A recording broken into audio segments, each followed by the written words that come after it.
nevím, přišli jsme tady ke známým, mají reverzní osmózu, prodali jim to jako filtr, ne jako reverzní osmózu. My víme, jak to funguje, jaký to má pH, tak si to můžeme natočit. Má to speciální tady kohoutek, takže natočíme tady, vypláchneme hezky, aby to bylo. A koukneme se, jaký to má ORP, jaký to má pH. Tak. Napřed teda ORP. Tak. Ups. Asi, jestli mi to můžu podržet. Tak, to bude lepší, super.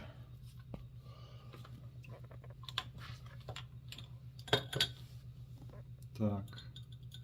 A zvyšuje se to hodně. Tady vlastně voda z kohoutku je nějakých 300, nevím, 80. To zase zkusíme za chvilku.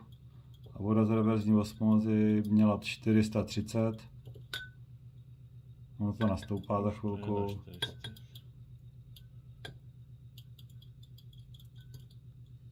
No, ještě můžeme zkusit vodu tady, která je tady z kohoutku normální.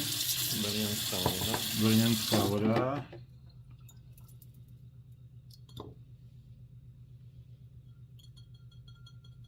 To taky není nic, ale jako klesá to.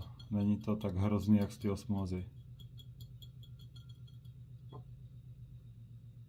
No a těch 380 si myslím, že to doklesne. I to je prostě špatný, ta oxidace, furt je to do plusu moc. A když si vezmeme to pHčko, tady máme vlastně tu škálu, jo. Tady zkusíme teda napřed tu vodu z vodovodu, z toho kohoutku, já tam dám ty vody míň.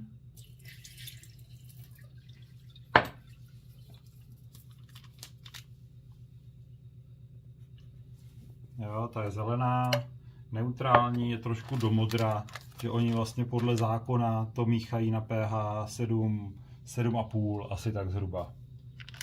A když se dá tady ta reverzní osmóza,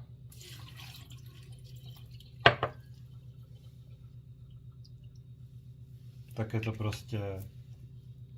prostě žlutý, to je tak pH 5, jo, takže to je nepitná voda, dle zákona je to nepitná voda. Kdyby úpravna vody pouštěla vodu z pH 5, tak ji zavřou. Takže nekupovat.